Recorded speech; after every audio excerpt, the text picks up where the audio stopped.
একটা মানুষের রাতের ঘুম কেড়ে নেওয়ার জন্য কিন্তু ঋণই যথেষ্ট। শূন্য পকেটে আপনি পুরো বিশ্বকে চিনতে পারবেন, কিন্তু ভরা পকেটে আপনি আপনার প্রিয় মানুষটিকেও চিনতে পারবেন না। টাকা এমন একটা জিনিস, ঋণ এমন একটা জিনিস, শূন্য পকেটে, দূর সময়ে আর নিঃস্ব হাতে যে মানুষটা আপনার পাশে দাঁড়াবে, ভেবে নেবেন ভবিষ্যতে সেই কিন্তু আপনার জীবনে আশার আলো হয়ে জ্বলে, আপনার জীবনে সুখের রচনা সেই করতে পারে। সুতরাং মানুষের জীবনে কিন্তু খারাপ সময়টা আসা খুবই প্রয়োজন, অন্তত কিছু কিছু মুহূর্তে এইটা বোঝানোর জন্য যে কোন মানুষ আমার আসলে কতটা আপন, কে কাছের আর কে দূরের। তো যাই হোক, আমার বাড়ির পেছন থেকে একটা ঝাল গাছ ছিল, তো ঝাল গাছটা বেশ বড়ই হয়েছে, মানে একটা ঝাল গাছ তো এতগুলো ঝাল হয়েছে। তো দেখিয়ে দিলাম সেগুলো একটু, আর কিছু কাঁচা পাকা ঝালও ছিল সেগুলো উঠিয়ে নিলাম। তারপরে হাঁস মুরগিগুলো ছিল সেগুলোকে খেতে দিলাম, খেতে দিয়ে কিন্তু রান্না করব, তো সেজন্য কাটাকাটি করতে চলে আসলাম। আর এই যে ইরার বাবা বাজার করে আনছিল, তার ভিতরে ঝিঙে ছিল বাড়িতে। তো দেখেন যে একটু শুকাই শুকাই গেছে, কারণ এই তরকারিগুলো আনলে টাটকা টাটকা রান্না করে খেলেই ভালো হয়, না হলে পরে গেলে ছুলতে গেলে একটু অসুবিধায় পড়তে হয়। তো যাই হোক, বরবটিগুলোও কুচে নিচ্ছি আমি।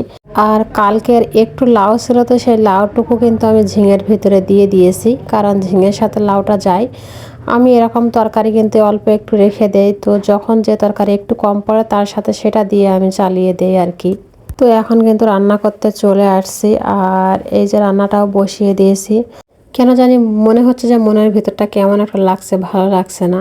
ভাবছি আজকে রান্নাগুলো সব একসাথে করে নেব, যা যা করে নেওয়া, তারপরে আমার যে কাজগুলো আছে আনুষঙ্গিক সংসারে সেই কাজগুলো করে নেব। তো ঝিঙে আর লাউ রান্না করা হয়ে গেছে, এখন কিন্তু বরবটিগুলো ভেজে নেব। আর আমি কিন্তু বরাবরই কোনো ভাজিতেই পানি দিই না, আপনারা জানেন এটা, ঢেকে ঢেকে রান্না করি। মানে যারা আমার রেগুলার ভিডিও দেখেন তারা হয়তো বা জানবে না, যারা নতুন আছেন বা আজ দেখছেন তাদের উদ্দেশ্যে বলি, ভাজিতে কখনো পানি দেবেন না। সবসময় চেষ্টা করবেন চুলার আঁচটা একদম কমিয়ে রেখে, মানে ঢেকে ঢেকে ভেজে নেওয়ার জন্য, তাহলে কিন্তু ওই ভাজিটা খুবই ভালো লাগবে। আর আমি কিন্তু তেলটা ছেঁকে তারপরে মানে ভাজি যে বরবটি ছিল ওইটা উঠিয়ে নিলাম। এইভাবে যদি চারিদিকে আমি ঘুরিয়ে মানে করে দেই, তাহলে কিন্তু তেলটা খুব সহজে মানে ভাজি থেকে পড়ে যাবে। আর চাইলে এভাবে আপনারা নিতে পারেন। আর যারা মনে করবেন যে না তেল থাক বা এক্সট্রা ঝাড়ার দরকার নেই, তো তারা ওভাবে নিতে পারেন, কিন্তু আমি ভাজির পরে বরাবর এই কাজটা করি আর এইভাবে উঠিয়ে নিই। তারপর আমি ঘরের ভিতরে চলে আসলাম, যে বেডটা ঝাড়ু দিয়ে আর যে আনুষঙ্গিক কাজগুলো আছে ঘর গুছানো বা ঝাড়ু দেওয়া সেই কাজগুলো করে নিতে। তো বেডটা সুন্দরভাবে গুছিয়ে নিয়ে বালিশগুলো গুছিয়ে নিলাম, এখন কিন্তু ঝাড়ুটা দিয়ে নিচ্ছি ভালো করে ঘরের ভিতর। আর ঝাড়ু দেওয়াচ্ছে আমার মনে হয় ঝাঁটা দিয়ে ঝাড়ু দিলে খুব ভালোই মানে ময়লাগুলো যায়। তো সবসময় আসলে দেওয়া হয় না, যখন সুযোগ পাই তখনই দেই।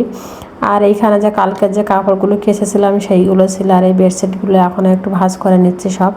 আর যেহেতু বৃষ্টি হচ্ছে, তো ভাবছি কাপড়গুলো তো এখন কেচে দিতে পারছি না, গোসলের আগে দেব।